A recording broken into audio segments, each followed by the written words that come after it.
നമസ്കാരം. News on middle ഈസ്റ്റിലേക്ക് സ്വാഗതം. ആദ്യം പ്രധാന വാർത്ത. മനാമ ഡയലോഗ് സമാപിച്ചു. GCC രാജ്യങ്ങളുമായുള്ള ഉഭയകക്ഷി ബന്ധം സുരക്ഷാ സൈനിക തലങ്ങളിലേക്കും വ്യാപിപ്പിക്കുമെന്ന് അമേരിക്കൻ പ്രതിരോധ സെക്രട്ടറി ചക്ക് ഹെഗൻ. സിറിയയിൽ നിന്ന് വിദേശ സൈനികരെ പിൻവലിക്കണമെന്ന് GCC രാജ്യങ്ങൾ. ഇറാൻ, ഇറാഖ്, ലെബനാൻ എന്നീ രാജ്യങ്ങളിൽ നിന്ന് സിറിയയ്ക്ക് ലഭിച്ചുകൊണ്ടിരിക്കുന്ന സൈനിക സഹായം അവസാനിപ്പിക്കണമെന്ന് GCC ഉച്ചകോടി. ഈജിപ്തിൽ മുർസി വിരുദ്ധർക്കെതിരെയും പട്ടാളത്തിന്റെ അടിച്ചമർത്തൽ. പട്ടാള അട്ടിമറിയെ അനുകൂലിച്ച ഏപ്രിൽ 6 മൂവ്മെന്റിന്റെ 2 നേതാക്കളെ അറസ്റ്റ് ചെയ്തു. മുബാറക് യുഗത്തിലേക്കുള്ള തിരിച്ചുപോക്കെന്ന ആശങ്ക. ജിദ്ദ ഇന്ത്യ കോൺസുലേറ്റിൽ നേരത്തെ ഉണ്ടായിരുന്ന ഓപ്പൺ ഹൗസ് അടുത്ത മാസം പുനരാരംഭിക്കുമെന്ന് കോൺസൽ ജനറൽ ഫെയ്സ് അഹമ്മദ് കിദ്വായ്. പുനരാരംഭിക്കുന്നത് പൊതു ഇളവ് കാലാവധി കഴിഞ്ഞ സാഹചര്യത്തിൽ ഇന്ത്യ ഒമാൻ സംയുക്ത നിക്ഷേപ ഫണ്ടിന്റെ ആദ്യഘട്ടമായി $100 ദശലക്ഷം വിവിധ പദ്ധതികളിൽ നിക്ഷേപിച്ചതായി ഒമാനിലെ ഇന്ത്യൻ അംബാസഡർ. സ്വവർഗരതി ക്രിമിനൽ കുറ്റമെന്ന് സുപ്രീം കോടതി. പ്രകൃതി വിരുദ്ധ ലൈംഗികത ഭരണഘടനയുടെ 377 വകുപ്പ് അനുസരിച്ച കുറ്റകരമെന്നും ഭേദഗതി ആവശ്യമെങ്കിൽ കേന്ദ്രത്തിന് തീരുമാനിക്കാമെന്നും കോടതി. സ്വവർഗാനുരാഗികൾക്ക് അനുകൂലമായ ഡൽഹി ഹൈക്കോടതി ഉത്തരവ് റദ്ദാക്കി. കസ്തൂരിരംഗൻ റിപ്പോർട്ടിനെതിരായ സമരത്തെ രൂക്ഷമായി വിമർശിച്ച് വെള്ളാപ്പള്ളി. രക്തപ്പുഴയൊഴുക്കുമെന്ന് ഭീഷണിപ്പെടുത്തിയ തിരുമേനിക്ക് താമ്രപത്രം നൽകാൻ മുന്നണികൾ മത്സരിക്കുന്നു. റിപ്പോർട്ടിന്റെ പേരിൽ ഭീതി സൃഷ്ടിക്കുന്നത് തെരഞ്ഞെടുപ്പ് ലക്ഷ്യം വെച്ചാണെന്നും വെള്ളാപ്പള്ളി നരേശൻ. കസ്തൂരിരംഗൻ റിപ്പോർട്ടിന്റെ പേരിൽ അക്രമം നടത്തിയ തിരുമേനിക്ക് താമ്രപത്രം നൽകാൻ ഇടത് വലത് മുന്നണികൾ മത്സരിക്കുകയാണെന്ന് SNDP യോഗം ജനറൽ സെക്രട്ടറി വെള്ളാപ്പള്ളി നരേശൻ.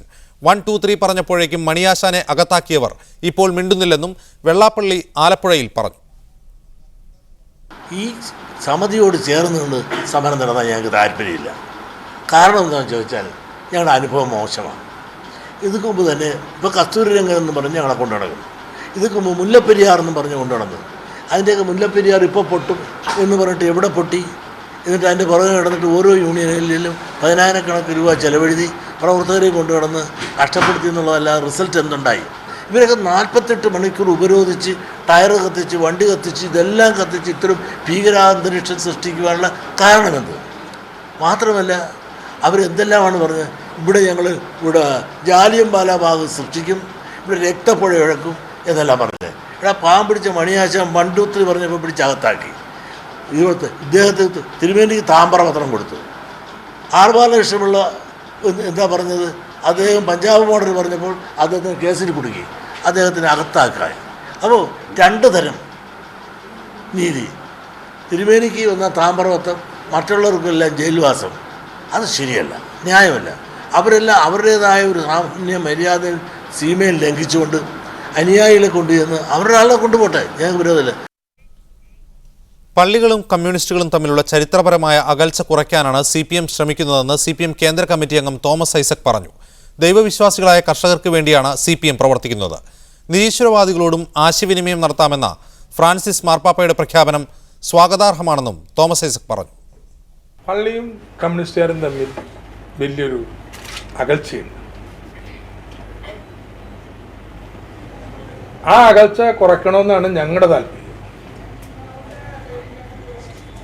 കാരണം ഞങ്ങളുടെ പ്രസ്ഥാനം പ്രവർത്തിക്കുന്നത് ഈ പള്ളിയിലെ അംഗങ്ങളടക്കമുള്ള കൃഷിക്കാരുടെയും തൊഴിലാളികളുടെയൊക്കെ താല്പര്യങ്ങൾക്ക് വേണ്ടിയിട്ടാണ്. അതിൽ അവർക്ക് ദൈവവിശ്വാസം ഉണ്ടോ ഇല്ലെന്ന് ഞങ്ങൾക്ക് പ്രശ്നമല്ല. എന്നാൽ ദൈവവിശ്വാസം ഉണ്ടോ ഇല്ല എന്നുള്ളത് കേന്ദ്ര പ്രശ്നമായിട്ട് പലരും കരുതാറ്. എന്നാൽ ഇപ്പോൾ ഫ്രാൻസിസ് മാർപ്പാപ്പയുടെ പുതിയ രേഖകൾ പ്രകാരം അദ്ദേഹത്തിൻ്റെ പല നിലപാടുകളും ഇന്നത്തെ ലോക ആഗോള സമ്പദ് വ്യവസ്ഥയെക്കുറിച്ചും ഒക്കെയുള്ള കാഴ്ചപ്പാടുകൾ വളരെ സ്വീകാര്യമായിട്ടുള്ള നിലപാടുകളാണ്. വെള്ളാപ്പള്ളി പറഞ്ഞതിനെ തള്ളേണ്ടതുണ്ടോ? ഈ വിഷയത്തിൽ പ്രതികരിക്കാൻ ഇന്ന് നമ്മോടൊപ്പം പശ്ചിമഘട്ട ജനസംരക്ഷണ സമിതി general convener professor KV Chacko news ഫ്ലോറിലുണ്ട്. അതുപോലെ KPCC general secretary Sarath Chandra പ്രസാദിനെ തിരുവനന്തപുരം സ്റ്റുഡിയോയിൽ പ്രതീക്ഷിക്കുന്നു. വെള്ളാപ്പള്ളി നരേശൻ CPM ജില്ലാ സെക്രട്ടറി, വയനാട് ജില്ലാ സെക്രട്ടറി CK ശശീന്ദ്രൻ എന്നിവരെ ടെലിഫോൺ ലൈനിലും പ്രതീക്ഷിക്കുന്നു. ആദ്യം ശരത് ചന്ദ്ര പ്രസാദിലേക്ക്. ശരത് ചന്ദ്ര പ്രസാദ്, വെള്ളാപ്പള്ളി നടേശൻ കഴിഞ്ഞ കുറേ കാലമായി കോൺഗ്രസിനെതിരെ UDF-നെതിരെ ഉന്നയിച്ചുകൊണ്ടിരിക്കുന്ന വിമർശനങ്ങളുടെ തുടർച്ചയല്ലേ ഇന്നത്തെ പരാമർശവും? UDF-നെതിരെ ആർക്കും പറയാനുള്ള സ്വാതന്ത്ര്യമുണ്ടല്ലോ. നമ്മളൊരു സമുദായ സംഘടനയായിട്ടും UDF ഒരിക്കലും ഒരു ഓപ്പൺ കൺഫ്രണ്ടേഷന് പോയിട്ടില്ല. നമ്മൾ പോവുകയില്ല, നമ്മുടെ ലൈനല്ല. UDFിൻ്റെ ഒരു നയം അതല്ല എന്നുള്ളത് കൊണ്ട് നമ്മളത് അങ്ങനെ പോകുന്നതിനെക്കുറിച്ച് നമ്മൾ ആലോചിച്ചിട്ടില്ല. UDFിനെ തിരുത്തുന്നതിന് വേണ്ടി അഭിപ്രായം പറയുന്നത് ഞങ്ങൾ ഉൾക്കൊള്ളും. UDFിന് എതിരെ പറയുന്നത് മനഃപൂർവ്വമായി UDFിനെതിരെ പറയുന്നതാണെങ്കിൽ അത് LDFിന് വേണ്ടി പറയുന്നതായിട്ട് ഞങ്ങൾ ധരിക്കും. അത്രയേ ഉള്ളൂ കാര്യങ്ങൾ. UDFിൽ ഈഴവ MLA-മാരുടെ പ്രാതിനിധ്യം കുറവാണ് എന്ന വിമർശം നേരത്തെ തന്നെ വെള്ളാപ്പള്ളി നടേശനുണ്ട്. പുതിയ സാഹചര്യത്തിൽ കസ്തൂരിരംഗൻ കമ്മിറ്റി റിപ്പോർട്ടിനോടനുബന്ധിച്ച് നടന്ന സമരത്തെ ഇരു മുന്നണികളും പിന്തുണച്ചതിനെയാണ് വെള്ളാപ്പള്ളി നടേശൻ വിമർശിക്കുന്നത്. യഥാർത്ഥത്തിൽ വിമർശനത്തിൻ്റെ മുന കൂടുതൽ എത്തുന്നത് UDFിലേക്ക് തന്നെയല്ലേ? അങ്ങനെ ചിന്തിച്ചിട്ട് കാര്യമില്ല. ഇപ്പം പ്രതിപക്ഷങ്ങൾ അനാവശ്യമായിട്ടാണെങ്കിലും അവർ സഭകളും അതുമായി ചേർന്ന് സമരസമിതി നടത്തിയ സമരത്തിന് ഐക്യദാർഢ്യം പറഞ്ഞുകൊണ്ട് അനാവശ്യമായിട്ടാണെങ്കിലും അവർ ഹർത്താൽ നടത്തിയ ദിവസം തന്നെ പിണറായി വിജയൻ പറഞ്ഞത് ഇത് ചർച്ചകൾക്ക് വിധേയമായി നടപ്പിലാക്കണം എന്നാണ്. UDFിൻ്റെ പ്രഖ്യാപിത നയം മുഖ്യമന്ത്രിയും UDF കൺവീനറും പറഞ്ഞിട്ടുണ്ട്, KPC പ്രസിഡന്റ് പറഞ്ഞിട്ടുണ്ട്. കസ്തൂരിരംഗൻ റിപ്പോർട്ടിനെ സംബന്ധിച്ച് സംസ്ഥാനത്തിൻ്റെ അഭിപ്രായം കേട്ട് മാത്രമേ കാര്യങ്ങൾ നടപ്പിലാക്കൂ എന്ന് പറഞ്ഞിട്ടുണ്ട്. സമരം നടത്തിയ സമരസമിതിയോടും ബിഷപ്പുമാരോടും പള്ളികളോടും ചേർന്നുകൊണ്ട് ഞങ്ങളുടെ MPമാരും കോൺഗ്രസിൻ്റെ പ്രാദേശിക ഘടകങ്ങളിലും സമരത്തിൽ പങ്കെടുത്തിട്ടുണ്ട്. കാരണം അത് പൊതുവിലുള്ളൊരു ഉത്കണ്ഠയാണ്. പക്ഷേ ആ ഉത്കണ്ഠ മാറുന്ന തരത്തിൽ ഇത് നടപ്പിലാക്കാൻ പോവുകയല്ല. സംസ്ഥാനത്തിൻ്റെ അഭിപ്രായമാണ് അന്തിമ അഭിപ്രായം. അതായത് മുഖ്യമന്ത്രി അവസാനം എടുക്കുന്ന നിലപാടായിരിക്കും ഇതിനകത്ത് പ്രധാനം എന്നുള്ളതാണ്. നമ്മൾ അത് ശ്രദ്ധിക്കേണ്ടേ. അതുകൊണ്ടല്ലേ സമരം ആദ്യമുണ്ടായ ഒരു ശക്തി കുറഞ്ഞിട്ട് അത് ശരിയാണ് കേന്ദ്രം നടപ്പിലാക്കണമെന്ന് പറയുന്നില്ല. അത് ജനങ്ങളുടെ അഭിപ്രായം, സമരസമിതിയുടെ അഭിപ്രായം, ഇതുമായി ബന്ധപ്പെട്ട അഭിപ്രായം പറയാൻ താല്പര്യമുള്ളവരുടെ അഭിപ്രായം, പ്രത്യേകിച്ച് കേരളത്തിലെ ഗവൺമെൻറ്റിൻ്റെ അഭിപ്രായം അത് മുഖവിലക്കെടുത്ത് അതിന് മുൻഗണന കൊടുത്തുകൊണ്ടേ തീരുമാനമെടുക്കുകയുള്ളൂ എന്ന് കേന്ദ്ര ഗവൺമെൻറ് പറഞ്ഞിട്ടുണ്ട്. അതിലപ്പുറം പിന്നെ എന്താ നമുക്ക് പറയാനുള്ളത്? റൈറ്റ്. ശരത്ചന്ദ്ര പ്രസാദ്, തിരികെ തന്തകളിലേക്ക്. പ്രൊഫസർ KV ചാക്കോ, ഇന്ന് വെള്ളാപ്പള്ളി നടേശൻ ആരോപണം ഉന്നയിച്ചിരിക്കുന്നത് സഭാ നേതൃത്വത്തിനെതിരെയാണ്. ഇരു മുന്നണികളെയും രാഷ്ട്രീയ താല്പര്യത്തിന് വേണ്ടി തരാതരം പോലെ ഉപയോഗിക്കുന്നു എന്ന ധ്വനി വെള്ളാപ്പള്ളി നടേശൻ്റെ പ്രസ്താവനയിലുണ്ട്. എന്താണ് പ്രതികരണം? വെള്ളാപ്പള്ളി നടേശൻ്റെ പ്രസ്താവന എന്താണെന്ന് വാസ്തവത്തിൽ ഞാൻ കണ്ടിട്ടില്ല. അദ്ദേഹം അങ്ങനെ എന്താണ് പറഞ്ഞ യഥാർത്ഥത്തിലാണ് പറഞ്ഞതെന്നും എനിക്ക് അറിഞ്ഞുകൂടാ. പക്ഷെ ഒരു വസ്തുത സത്യമാണ്. ഈ കഴിഞ്ഞ മാസം ഒക്ടോബർ മാസം 19-ാം തീയതി കേന്ദ്ര ഗവൺമെൻറ് ഇറക്കിയ ഒരു ഓഫീസ് മെമ്മോറാണ്ടത്തിൽ കസ്തൂരിരംഗൻ റിപ്പോർട്ട് എല്ലാവിധത്തിലും അക്ഷരാർത്ഥത്തിൽ ഗവൺമെൻറ് തത്വത്തിൽ അംഗീകരിച്ചെന്നും അതിൽ ESI ആയി പ്രഖ്യാപിച്ച വില്ലേലുകളെ അതുപോലെ അക്സെപ്റ്റ് ചെയ്തെന്നും അതിൽ പശ്ചിമഘട്ടമായി ഡിഫൈൻ ചെയ്തിരിക്കുന്ന ഭാഗങ്ങളെ അതുപോലെ സ്വീകാര്യമാണെന്നും അതിൽ forest right act in letter and spirit implement ചെയ്യും എന്ന് പറഞ്ഞുകൊണ്ട് ഒരു ഓഫീസ് മെമ്മോറാണ്ടം ഇറക്കി. ഈ ഒക്ടോബർ മാസം 19-ാം തീയതി വന്ന ഈ മെമ്മോറാണ്ടം ജനങ്ങൾക്കെതിരെയുള്ള വലിയ ഒരു വെല്ലുവിളിയാണ് എന്നറിഞ്ഞുകൊണ്ടാണ് തീർച്ചയായിട്ടും നമ്മളതിനെ ജനങ്ങളെ ബോധവൽക്കരിക്കുകയും അതിനു വേണ്ടുന്ന ജനമുന്നേറ്റങ്ങൾ സംഘടിപ്പിക്കുകയും ചെയ്തിട്ടുള്ളത്. അതല്ലാതെ ഇത് രാഷ്ട്രീയ സംവിധാനങ്ങളോ അതിനോട് ഇടപെടേണ്ട മറ്റ് വ്യക്തികളോ അല്ലെങ്കിൽ അതിന് പ്രതികരിക്കേണ്ട ആളുകളോ ഒന്നും പ്രതികരിക്കാതെ വരികയും സ്വാഭാവികമായിട്ടും അതിൻ്റെ പ്രതികരണങ്ങൾ ജനത്തിന് വലിയ വിപത്തുണ്ടാക്കുമെന്ന് തിരിച്ചറിയുകയും ചെയ്തപ്പോഴാണ്. വെള്ളാപ്പള്ളി നടേശൻ്റെ പ്രസ്താവന താങ്കൾ കേട്ടിട്ടില്ല എന്ന് പറഞ്ഞു. നമുക്കൊന്ന് കേട്ടു നോക്കാം. ഈ സമിതിയോട് ചേർന്ന് നിന്ന് സമരം നടത്താൻ ഞങ്ങൾക്ക് താല്പര്യമില്ല. കാരണം എന്താണെന്ന് ചോദിച്ചാൽ ഞങ്ങളുടെ അനുഭവം മോശമാണ്. ഇതിക്ക് മുമ്പ് തന്നെ ഇപ്പോൾ കസ്തൂരിരംഗൻ എന്ന് പറഞ്ഞ് ഞങ്ങളെ കൊണ്ടു നടക്കുന്നു. ഇതിക്ക് മുമ്പ് മുല്ലപ്പെരിയാർ എന്ന് പറഞ്ഞ് കൊണ്ടു നടന്നു. അതിൻ്റെയൊക്കെ മുല്ലപ്പെരിയാർ ഇപ്പോൾ പൊട്ടും എന്ന് പറഞ്ഞിട്ട് എവിടെ പൊട്ടി? എന്നിട്ട് അതിൻ്റെ പുറകെ കിടന്നിട്ട് ഓരോ യൂണിയനിലും 10,000 രൂപ ചെലവഴുതി പ്രവർത്തകരെ കൊണ്ടു കിടന്ന് കഷ്ടപ്പെടുത്തി എന്നുള്ളതല്ലാതെ റിസൾട്ട് എന്തുണ്ടായി? ഇവരൊക്കെ 48 മണിക്കൂർ ഉപരോധിച്ച് ടയർ കത്തിച്ച് വണ്ടി കത്തിച്ച് ഇതെല്ലാം കത്തിച്ച് ഇത്തരം ഭീകരാന്തരീക്ഷം സൃഷ്ടിക്കുവാനുള്ള കാരണമെന്ത്? മാത്രമല്ല അവരെന്തെല്ലാമാണ് പറഞ്ഞത്? ഇവിടെ ജാലിയൻ വാലാബാഗ് സൃഷ്ടിക്കും, ഇവിടെ രക്തപ്പുഴ ഇഴക്കും എന്നെല്ലാം പറഞ്ഞത്. ഇവിടെ പാവം പിടിച്ച മണിയാശാൻ മണ്ടൂത്തിരി പറഞ്ഞപ്പോൾ പിടിച്ചകത്താക്കി. ഇദ്ദേഹത്തെ തിരുമേനിക്ക് താമ്രപത്രം കൊടുത്തു. ആർഭാലകൃഷ്ണപിള്ള എന്താ പറഞ്ഞത്? അദ്ദേഹം പഞ്ചാബ് മോഡൽ പറഞ്ഞപ്പോൾ അദ്ദേഹത്തിന് കേസിൽ കുടുക്കി, അദ്ദേഹത്തിന് അകത്താക്കാൻ. അപ്പോൾ 2 തരം നീതി. തിരുമേനിക്ക് വന്ന താമ്രപത്രം, മറ്റുള്ളവർക്കെല്ലാം ജയിൽവാസം. അത് ശരിയല്ല, ന്യായമല്ല. അവരെല്ലാം അവരുടേതായ ഒരു സാമാന്യ മര്യാദ സീമയിൽ ലംഘിച്ചുകൊണ്ട് അനുയായികളെ കൊണ്ടുചെന്ന് അവരുടെ ആളെ കൊണ്ടുപോട്ടെ, ഞങ്ങൾക്ക് വിരോധമില്ല. KV ചാക്കോ, ഇവിടെ പറയുന്നത് മുല്ലപ്പെരിയാർ സമരത്തിൽ SNDP ആ സമരത്തോടൊപ്പം ഉണ്ടായിരുന്നു. പക്ഷേ ആ സമരത്തിന് റിസൾട്ട് ഉണ്ടായില്ല. സഭാ നേതൃത്വം അവരുടെ സ്വാർത്ഥ താല്പര്യങ്ങൾക്ക് വേണ്ടി ആ സമരത്തെ വിനിയോഗിക്കുകയും ഇടക്കാലത്ത് സമരം പിൻവലിക്കുകയും ചെയ്തു എന്നാണ്. സമാനമായ അനുഭവമായിരിക്കും കസ്തൂരിരംഗൻ സമരത്തിലും ഉണ്ടാവുക എന്ന ആശങ്കയിലാണ് ഈ സമരവുമായി തുടർന്നു പോകേണ്ടതില്ല എന്ന് SNDP തീരുമാനിച്ചതെന്നാണ് വെള്ളാപ്പള്ളി നടേശൻ്റെ വിശദീകരണം. ഇതിനകത്ത് ബഹുമാനപ്പെട്ട വെള്ളാപ്പള്ളി നടേശൻ പറഞ്ഞ് ഞാൻ ശ്രദ്ധിക്കുകയായിരുന്നു. ഈ കഴിഞ്ഞ മാസം 21-ാം തീയതി കോഴിക്കോട് കലക്ട്രേറ്റിൽ നടന്നിരിക്കുന്ന സമരത്തിൽ അഭിവന്ദ്യ താമരശ്ശേരി ബിഷപ്പ് പ്രസംഗിച്ച ഭാഗമാണ് അദ്ദേഹം കൂട്ടിയുന്നതായിട്ട് കണ്ടത്. ആ പ്രസംഗത്തിൽ പങ്കെടുത്തവരിൽ ബഹുമാനപ്പെട്ട വെള്ളാപ്പള്ളി നടേശൻ്റേതടക്കമുള്ള സംഘടനകളുടെ ആളുകളും വലതുപക്ഷ ജനാധിപത്യ മുന്നണികളുടെ നേതൃത്വങ്ങളും MP-മാരും MLA-മാരും അടക്കമുള്ളവർ പങ്കെടുത്തിരുന്നതാണ്. അതിൽ ബഹുമാനപ്പെട്ട അഭിവന്ദ്യ താമരശ്ശേരി ബിഷപ്പ് പ്രസംഗിച്ചത് മുഴുവൻ കേട്ടയാളാണ് ഞാൻ. അദ്ദേഹം പറഞ്ഞ 2 കാര്യങ്ങൾ, ഒന്നാമത്തത് ഈ ജാലിയൻ വാലാബാഗിനെ കുറിച്ചാണ്. നിരപരാധികളായിട്ടുള്ള ആളുകളെ ഒരു മലയോര മേഖലകളിൽ നിന്ന് അടിച്ചിറക്കുമ്പോൾ അത് ജാലിയൻ വാലാബാഗിലെ നിരപരാധികളായിട്ടുള്ള ജനങ്ങളെ ബ്രിട്ടീഷ് സർക്കാർ തോക്കുപയോഗിച്ച് കൊലപ്പെടുത്തിയതിൻ്റെ ഒരു സമാനമായ അനുഭവം ഇവിടെ സംജാതമാകുമെന്ന പൂർണ്ണമായ അർത്ഥത്തിലാണ്. ജാലിയൻ വാലാബാഗിൽ ആരാണ് വാസ്തവത്തിൽ അവിടെ സഹിക്കേണ്ടി വന്നത്? സാധാരണക്കാരായ ജനങ്ങളാണ്. അവിടെ അവർക്കെതിരെ അതിക്രമം നടത്തിയതാണ് ബ്രിട്ടീഷ് പട്ടാളമാണ്. ഇത് മനസ്സിലാക്കാതെയാണ് പലപ്പോഴും ജാലിയൻ വാലാബാഗിൻ്റെ ചരിത്ര പശ്ചാത്തലം മനസ്സിലാക്കാതെയാണ് പലരും അതിനെ തെറ്റായി വ്യാഖ്യാനിക്കുന്നത്. രണ്ടാമത്തെ കാര്യം, അഭിവന്ദ്യ പിതാവ് അവിടെ സൂചിപ്പിച്ച ഒരു പ്രധാനപ്പെട്ട കാര്യം ഇതാണ്. വടക്കേ ഇന്ത്യൻ സംസ്ഥാനങ്ങളിലൊക്കെ പലപ്പോഴും ഈ കർഷകരെയും പാവപ്പെട്ട ജനങ്ങളെയും വേണ്ട വിധത്തിൽ ശ്രദ്ധിക്കപ്പെടാതെ പോകുമ്പോൾ അവർക്ക് വേണ്ടിയിട്ട് പലപ്പോഴും നക്സൽ പ്രസ്ഥാനങ്ങൾ വളർന്നു വരുന്നതായിട്ട് നമ്മൾ കണ്ടിട്ടുണ്ട്. ആ സംവിധാനം കേരളത്തിൽ ഉണ്ടാകാത്തതിൻ്റെ കാരണം ഇവിടെ കാലാകാലങ്ങളിൽ വരുന്ന സർക്കാരുകൾ കൃത്യമായിട്ടും അവരുടെ കാര്യം ശ്രദ്ധിക്കപ്പെട്ടതുകൊണ്ടാണ്. ഈ ഒരു അവസ്ഥയിൽ കസ്തൂരിരംഗൻ റിപ്പോർട്ട് നടപ്പാക്കുമ്പോൾ വലിയൊരു ജനതയെ മുഴുവനായിട്ട് പുറന്തള്ളിക്കൊണ്ട് അവരെ നിഷ്കരണം തെരുവിലേക്ക് ഒരു വിധത്തിൽ പറഞ്ഞാൽ കുടിയിറക്കുന്ന അവസ്ഥയിലേക്ക് വരുമ്പോൾ സ്വാഭാവികമായിട്ട് ഇവിടെയും ഇതുപോലുള്ള ഒരു അനുഭവങ്ങൾ ആവർത്തിക്കപ്പെട്ടാൽ അത് വലിയ ദുരന്തമായിരിക്കും. തീർച്ചയായിട്ടും അവിടെ ആ കാര്യം ശ്രദ്ധിക്കാതെ പോയാലാണ് പിതാവ് സൂചിപ്പിച്ചത്. ഒരു ലേഖനത്തിലോ മറ്റോ ആണ് സൂചിപ്പിക്കുന്നതെങ്കിൽ അതിലെ വൈകാരികാംശം ഉണ്ടാവുമായിരുന്നില്ല.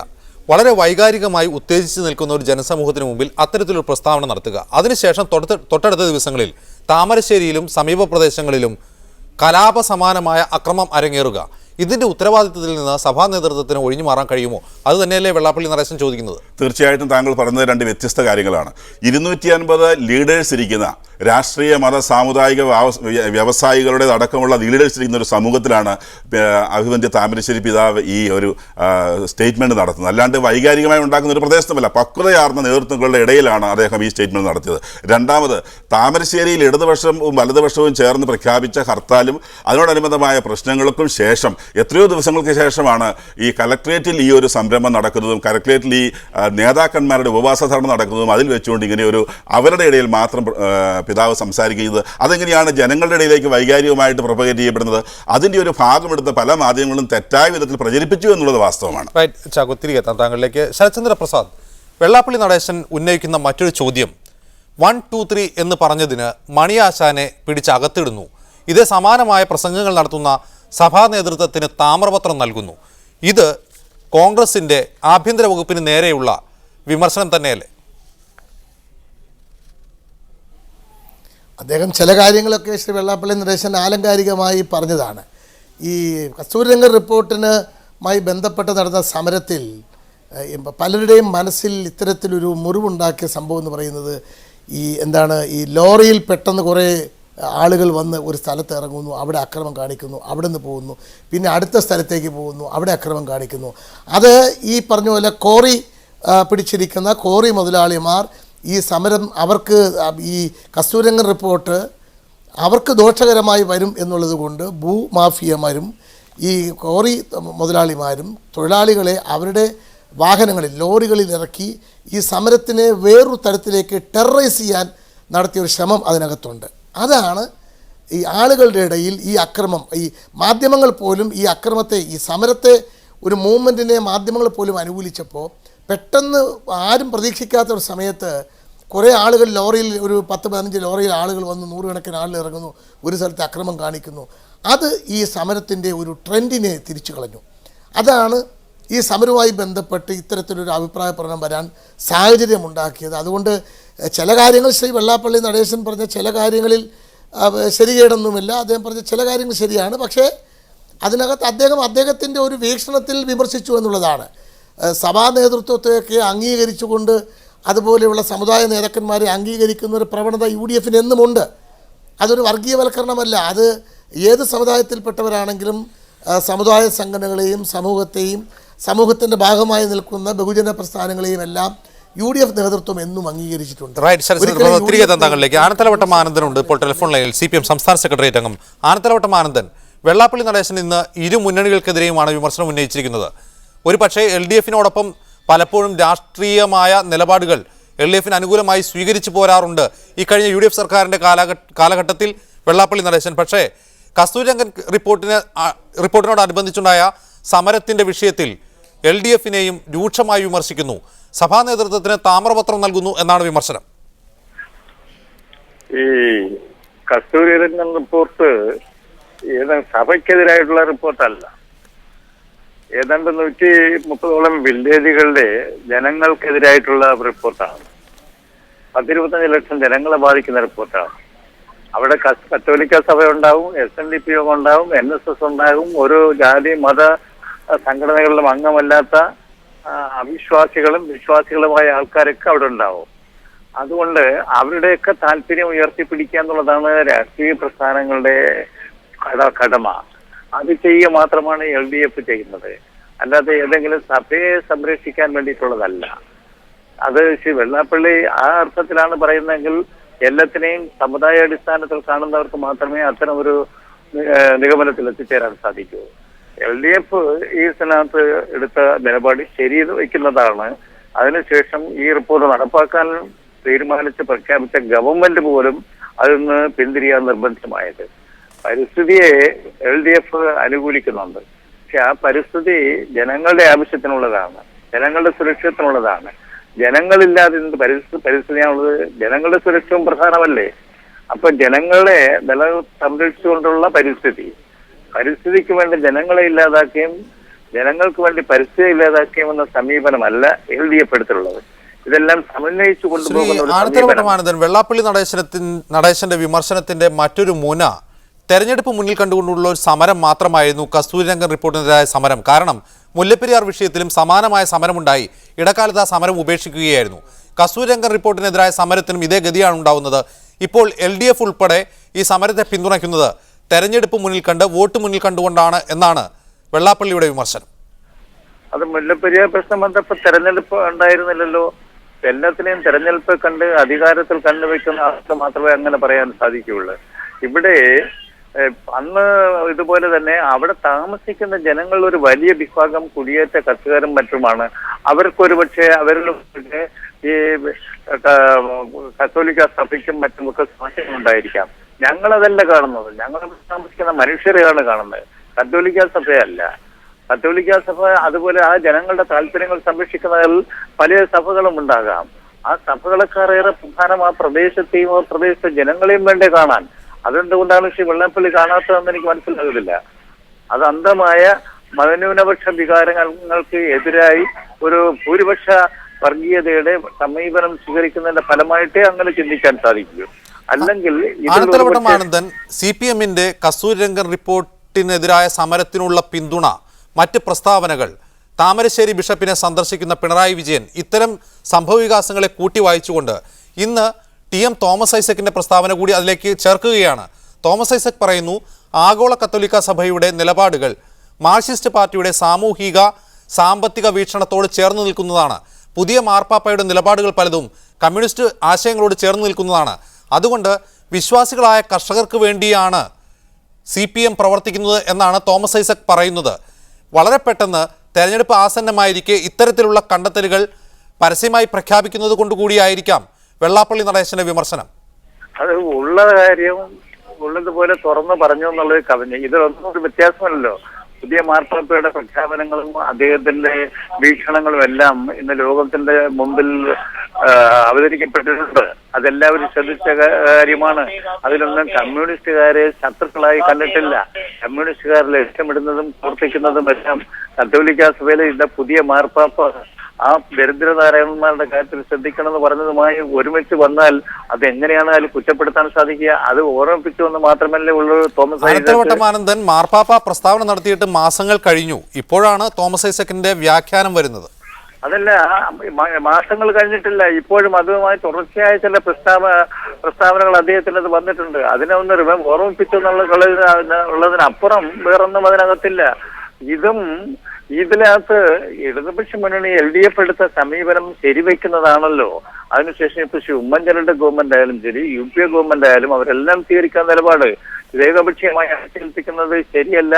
ആ അടിച്ചേൽപ്പിക്കുന്നത് പിന്തുടരണം എന്ന നിലപാടാണല്ലോ ഇപ്പോൾ എടുക്കുന്നത്.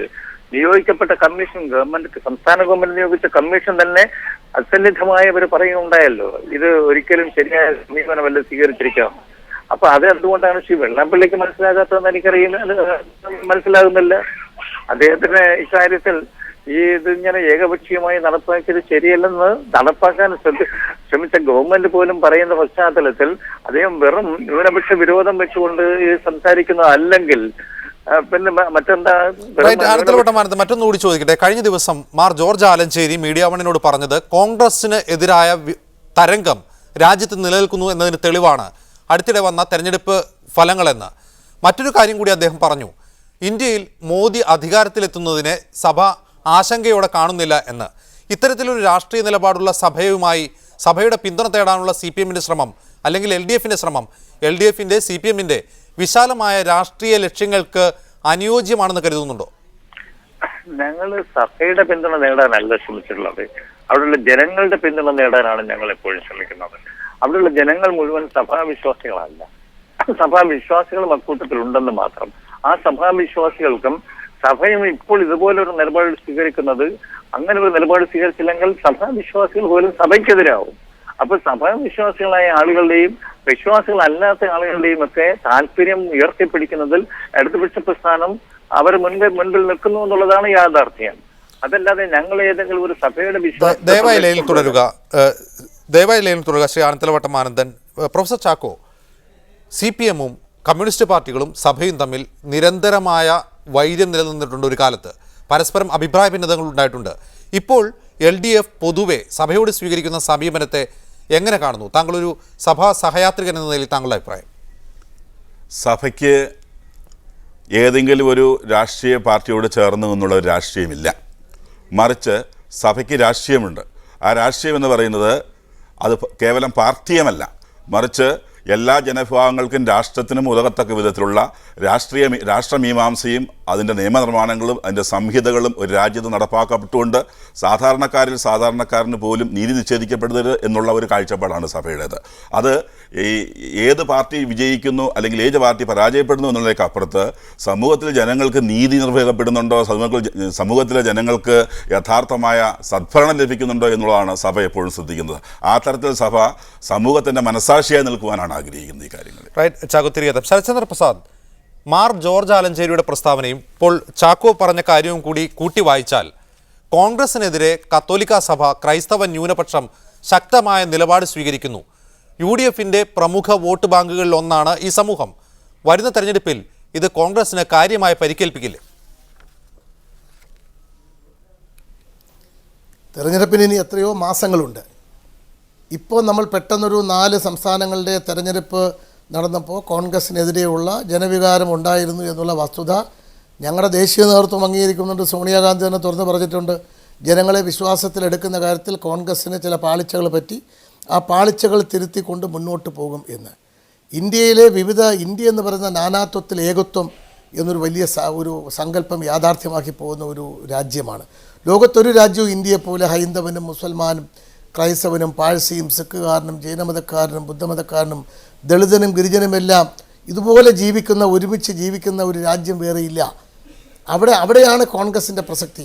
ഇന്ത്യൻ നാഷണൽ കോൺഗ്രസ് എന്ന രാഷ്ട്രീയ പ്രസ്ഥാനം ഈ രാജ്യത്ത് ശക്തമായി നിൽക്കുന്നത് കൊണ്ടാണ് പലപ്പോഴും BJPക്ക് പോലും ഞങ്ങൾ മതേതര പാർട്ടിയാണെന്ന് പറയാൻ നിർബന്ധിതമാകുന്നത്. ഇന്ത്യയിൽ ജാതീയമായ മതപരമായ ചിന്തയോടുകൂടി ഒരു ഭരണകൂടത്തിന് അധികാലമൊന്നും ഇരിക്കാൻ കഴിയില്ല. താൽക്കാലിക വികാരത്തിൻ്റെ പുറത്ത് പെട്ടെന്ന് ചില തട്ടിക്കൂട്ടുന്ന മുന്നണികൾ പ്രാദേശികമായി ഉണ്ടാക്കി ദേശീയ തലത്തിൽ ബദൽ ഗവൺമെൻറ്റുകൾ, കോൺഗ്രസ് വിരുദ്ധ ഗവൺമെൻറ് ഉണ്ടാക്കിയിട്ടുണ്ട്. അപ്പോഴൊക്കെ നമ്മൾ അനുഭവങ്ങൾ കണ്ടിട്ടുള്ളതാണ്.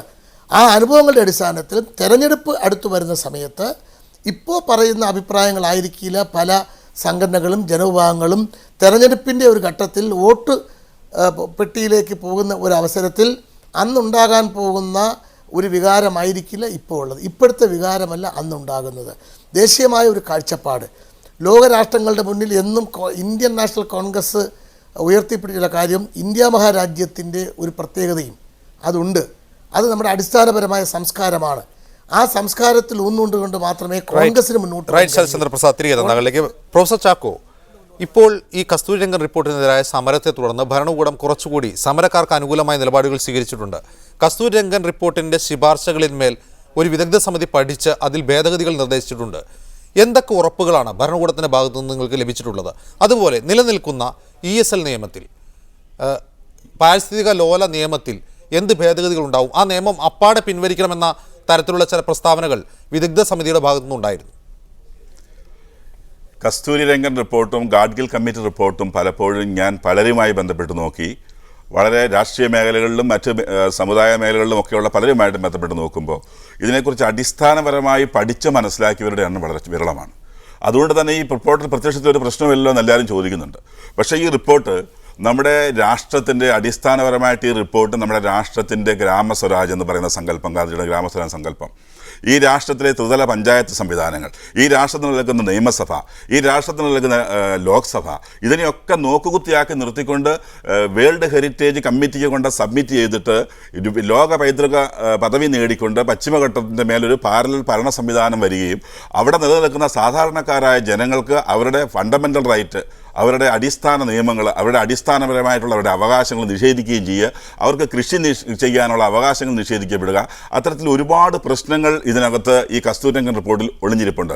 സമയമുണ്ടെങ്കിൽ തീർച്ചയായിട്ടും ഓരോന്നായിട്ട് പുറത്തുകൊണ്ടുവരാൻ എനിക്ക് സാധിക്കും. നമുക്ക് പോകേണ്ടത് വിദഗ്ധ സമിതിയുടെ ശുപാർശകളിന്മേൽ എന്ത് ഭേദഗതികളാണ് ഈ കാര്യങ്ങൾ ഉണ്ടാവുക? ഈ വിദഗ്ധ സമിതി കേരള സർക്കാർ നിയമിച്ചിരിക്കുന്ന വിദഗ്ധ സമിതിയാണല്ലോ ഉദ്ദേശിക്കുന്നത്. കേരള സർക്കാർ നിർദ്ദേശിക്കുന്ന വിദഗ്ധ സമിതി പോലും അവർക്ക് പോലും ഇതിൽ ഒത്തിരി പരിമിതികളുണ്ട്. കാരണം ഇത് കേന്ദ്ര സർക്കാർ കരട് വിജ്ഞാപനം ഇറക്കുന്ന 95% ഇതിൻ്റെ നടപടിക്രമങ്ങൾ പൂർത്തിയായ ശേഷം കേരളത്തിൽ ഇങ്ങനെ ഒരു വലിയ പ്രതിസന്ധി ഉടലെടുക്കുന്നു, ഈ റിപ്പോർട്ട് കേരളത്തിന് ഹാനികരമായി വരുന്നു എന്ന് കത്തോലിക്ക സഭ ഉയർത്തി കാണിക്കുകയും അത് മറ്റ് രാഷ്ട്രീയ പ്രസ്ഥാനങ്ങളും സാമുദായിക പ്രസ്ഥാനങ്ങളെല്ലാം തിരിച്ചറിയുകയും ചെയ്തുകൊണ്ട് ഒന്നായ സമരത്തിന് ഇറങ്ങി പുറപ്പെട്ടപ്പോൾ കേരളത്തിൽ എന്തുണ്ടായി? അതിനെ പഠിക്കുവാനായിട്ടൊരു കമ്മിറ്റി വെച്ചു. ഈ കമ്മിറ്റി തന്നെ അവകാശപ്പെടുന്ന ഒരു കാര്യമുണ്ട്, ഇത് കേവലം ശുപാർശകൾ മാത്രമാണ്, ഇത് കേരള ഗവൺമെൻറ് ശുപാർശ ചെയ്യാനേ കഴിയൂ, ഇത് കേന്ദ്ര ഗവൺമെൻറ് വനപരിസ്ഥിതി മന്ത്രാലയങ്ങളെ ശക്തമായിട്ട് ഇടപെട്ടുകൊണ്ട് ഈ ശുപാർശകളെ അംഗീകരിച്ചുകൊണ്ട് ഈ പ്രദേശങ്ങളെ ഈ ESA, താങ്കൾ സൂചിപ്പിച്ച EFL എന്ന് പറയുന്നത് കേരള ഗവൺമെൻറ്റിൻ്റെ ഒരു നിയമമാണ്. EFL പരിസ്ഥിതി ലോല മേഖല, അത് കേരള ഗവൺമെൻറ് മാറ്റാവുന്നതാണ്. പക്ഷേ ESA എന്ന് പറയുന്നത് ഈ ശുപാർശകളുടെ ഭാഗമായി കസ്തൂരിരംഗൻ ഗാഡ്ഗിൽ റിപ്പോർട്ടിലൂടെ പുറത്തേക്ക് വരുന്ന വലിയൊരു സംവിധാനമാണ്. ഈ ESAയിൽ പെടുന്ന 123 വില്ലേജുകളിലേക്ക് താങ്കൾ പരിശോധിക്കുകയാണെങ്കിൽ ഈ കേരളത്തിലെ ഈ പശ്ചിമഘട്ടം ആകെ കൂടി 60,000 ചതുരശ്ര കിലോമീറ്ററാണ് അവർ ESA ആയി പ്രഖ്യാപിച്ചിരിക്കുന്നത്. ഈ 60,000 ചതുരശ്ര കിലോമീറ്ററിൽ 52 ലക്ഷം ജനങ്ങൾ വസിക്കുന്നു ഈ 6 സംസ്ഥാനങ്ങളായി എന്നവർ പറയുന്നു. അവിടെ 4,000 സമയക്കുറവുകൊണ്ട് ഇടപെടുകയാണ്. അതായത് സമരം ഇപ്പോൾ സ്തംഭിച്ച അവസ്ഥയിലാണ്, സമരം മുന്നോട്ട് പോകുന്നില്ല. സമരം മുന്നോട്ട് പോകാതിരിക്കാൻ തക്ക എന്തെങ്കിലും ഉറപ്പ് ഭരണകൂടത്തിന്റെ ഭാഗത്ത് നിന്ന് ലഭിച്ചിട്ടുണ്ടോ?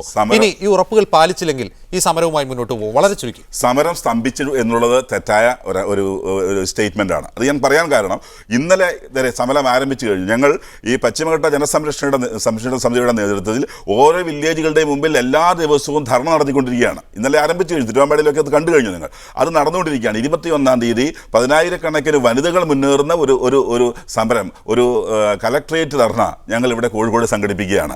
അതിനുശേഷം ഈ വരുന്ന 10-20 ദിവസങ്ങൾ തുടർച്ചയായിട്ട് എല്ലാ പഞ്ചായത്തുകളുടെയും മുമ്പിൽ സമരം നടന്നുകൊണ്ട് പോവുകയാണ്. റൈറ്റ് ചാക്കോ, തിരികെ താങ്കൾ. ശരത്ചന്ദ്ര പ്രസാദ്, EFL നിയമം സംസ്ഥാനം രൂപീകരിച്ചതാണ്. ഗാഡ്ഗിൽ കമ്മിറ്റി റിപ്പോർട്ടിനെ അപ്പാടെ തിരസ്കരിച്ച സംസ്ഥാന സർക്കാർ പിന്നീട് കസ്തൂരിരംഗൻ റിപ്പോർട്ട് കൊണ്ടുവന്നപ്പോൾ അതിനെതിരെയും പ്രതിഷേധമുയർന്നു. അത് പഠിക്കാൻ, അതിന് ശുപാർശ സമർപ്പിക്കാൻ വിദഗ്ധ സമിതി നിയോഗിച്ചിട്ടും സഭയും അതുപോലെ മലയോര മേഖലയിലെ കർഷക സംഘടനകളും മറ്റ് രാഷ്ട്രീയ പ്രസ്ഥാനങ്ങളും ശക്തമായ സമരവുമായി മുന്നോട്ട് പോവുകയാണ്. ഇത് ഊരാക്കുടുക്കിലേക്കല്ലേ UDF-നെ കൊണ്ടെത്തിക്കുക? അങ്ങനെയല്ല. അതിപ്പോൾ പർപ്പസ്ഫുള്ളായി സമരം ചെയ്യാൻ തീരുമാനിക്കുന്നവരുടെ മുമ്പിൽ നമ്മൾ എന്ത് അവതരിപ്പിച്ചാലും അതിലെന്തെങ്കിലും കുറ്റം കണ്ടുപിടിക്കുക. അതിൻ്റെ മേന്മകളെക്കുറിച്ച് പറയില്ല. ഇപ്പോൾ ജനങ്ങളുടെ ഫണ്ടമെൻ്റൽ റൈറ്റ്സിനെ ബാധിക്കുന്ന ഒരു വിഷയമാണ് ഇത്. ഗ്രാമസ്വരാജിനെ ബാധിക്കുന്ന വിഷയമാണ് ഇത്. ആളുകൾക്ക് രജിസ്ട്രേഷൻ നിരോധിക്കുന്ന കാര്യമാണ്. ആളുകൾക്ക് വീട്ടിലെല്ലാവരും ഇനി പച്ച പെയിൻ്റ് അടിക്കണം, അവിടെ രാത്രിയായി ലൈറ്റ് ഇടാൻ പാടില്ല. ഇതൊക്കെ ആവശ്യമില്ലാതെ ആളുകളിൽ ഭീതി പരത്താൻ വേണ്ടി ഉണ്ടാകുന്ന ചില ആളുകൾ മനഃപൂർവ്വമായ ലക്ഷ്യത്തോടുകൂടി ചെയ്യുന്ന ചില കാര്യങ്ങളാണ്. അതുകൊണ്ടാണ് ചിലപ്പോഴെങ്കിലും ചില ആളുകൾ ഇത് ഈ വോട്ട് ബാങ്ക് വെച്ച് കളിക്കാൻ ചില ആളുകൾ ശ്രമിക്കുന്നില്ലേ എന്നൊരു തോന്നലുണ്ടാക്കി പോകുന്നത്. വിദഗ്ധ സമിതി ഉണ്ടാക്കിയത്, വിദഗ്ധ സമിതി എന്ന് പറയുന്നത് അവർക്ക് ഭരണഘടനാപരമായ അധികാരമൊന്നുമില്ല. അവർ ഗവൺമെൻറ് പറഞ്ഞിരിക്കുന്ന വിദഗ്ധ സമിതി ഈ ആശയങ്ങളെല്ലാം കണക്കിലെടുത്തുകൊണ്ട്, ജനങ്ങളുടെ അഭിപ്രായങ്ങളെ കണക്കിലെടുത്തുകൊണ്ട് ഇതിനകത്ത് ജനങ്ങൾക്ക് ദോഷകരമായി ബാധിക്കാത്ത തരത്തിൽ എങ്ങനെ ഇതിൻ്റെ കാര്യങ്ങൾ ചെയ്യാം. ഇതിനകത്ത് പശ്ചിമഘട്ട സംരക്ഷണം എന്ന് പറയുന്നത് ഖനനം നടത്തുന്ന ആളുകൾ. നമ്മൾ ഒരു കാര്യം ശ്രദ്ധിക്കാനുള്ള, ഈ സമരം നടക്കട്ടെ, ജനങ്ങളുടെ ആശങ്കയോടുള്ള സമരമാണ്. പക്ഷേ ഈ സമരങ്ങളിൽ ഈ ഖനനം നടത്തുന്ന മുതലാളിമാരും അവരുടെ ശിങ്കിടികളും ഇതിൽ പങ്കെടുക്കാൻ പാടില്ല. ഇവിടെ നമുക്കറിയാം, നമ്മുടെ നാട്ടിൽ ക്ലേ ഖനനം, മണൽ ഖനനം, അല്ലെങ്കിൽ പാറ പൊട്ടിക്കൽ, ഇതൊക്കെ നടക്കുന്നത് നമ്മൾ നോക്കണം. ഗോവയിലടക്കം, കർണാടകയിലടക്കം, ആന്ധ്രയിലടക്കം, ഈ കേരളത്തിലടക്കം പല സ്ഥലങ്ങളിലും ഭൂമി വലിയ ഭീകരമായ വലിയ കുഴികളുണ്ടാക്കിക്കൊണ്ടാണ് ഖനനം നടന്നുകൊണ്ടിരിക്കുന്നത്. ഇത് പ്രകൃതിയുടെ സന്തുലിതാവസ്ഥ മാറ്റുകയല്ലേ? അപ്പോൾ ജനങ്ങൾക്ക് ജീവിക്കണം, ജനങ്ങളുടെ ജീവനും സംരക്ഷണം വേണം, അവർക്ക് ജീവിക്കാൻ അവസരമുണ്ടാകണം. ഒപ്പം പ്രകൃതി നമ്മൾ സംരക്ഷിക്കണം. പ്രകൃതി സംരക്ഷിക്കുമ്പോൾ ജനങ്ങളെ മറന്നുകൊണ്ടുള്ള പ്രകൃതി സംരക്ഷണമല്ല. റൈറ്റ് ശരത്ചന്ദ്ര പ്രസാദ്, സമയക്കുറവുകൊണ്ട് ഇടപെടുകയാണ്. വളരെയധികം നന്ദി ശരത്ചന്ദ്ര പ്രസാദ്. പ്രൊഫസർ KV ചാക്കോ, ആനത്തലവട്ടം ആനന്ദൻ ഈ ചർച്ചയിൽ പങ്കെടുത്തതിന്, പ്രതികരിച്ചതിന്. ന്യൂസ് ആൻഡ് മിഡിൽ ഈസ്റ്റിൽ ഒരു ഇടവേള.